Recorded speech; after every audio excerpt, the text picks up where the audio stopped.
and he's on scene with the latest. It's very, very difficult to explain exactly what we're seeing here, so I'm going to just get out of the way. And you can take a look here. It's quite literally an inferno right now. We don't know how this fire started, but we know that it was originally a one-structure fire across the street.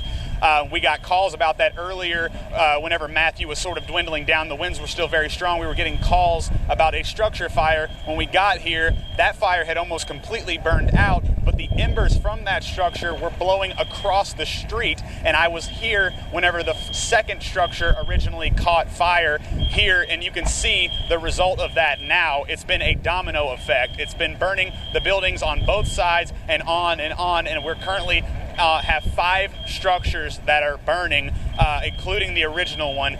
And the biggest problem right now is that because of Hurricane Matthew, the winds are keeping emergency teams from responding. Because of the hurricane, emergency teams, firefighters, law enforcement cannot respond or haven't been able to because of the harsh hurricane winds. And so right now, we're just sort of waiting and seeing. Right now, we know that South Carolina National Guard pulled up in a military vehicle. They brought with them a few North Myrtle Beach firefighters, and so far there are no fire trucks on scene, but what they've been trying to do is they've hooked up some hoses to fire hydrants, and they've been using those fire hydrants to wet the buildings on both sides of this inferno. So the buildings that have not caught fire on either side of this chaos, they've been trying to keep those buildings wet so that the fire cannot spread even further. That is the most that they are able to do at this time. Again, the South Carolina National Guard is on scene, and earlier, just a few minutes ago, they toted a hose all the way down the road to where the other side of this fire is, and they're planning on doing the same thing on that side, I would assume. After speaking with North Myrtle Beach a firefighter that was out here, he said they only have about 8 firefighters out here right now battling this, and it's really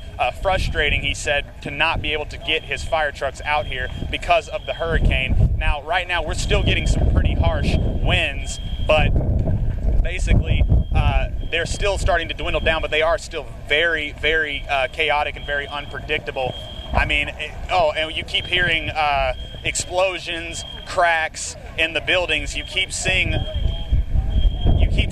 parts of the building fly off because of the wind. We're watching the farthest one away from us right now. It looks like an apartment building of some kind or a condominium building of some kind, and it is literally falling apart from inside. And we keep seeing walls fall down, stairs falling down.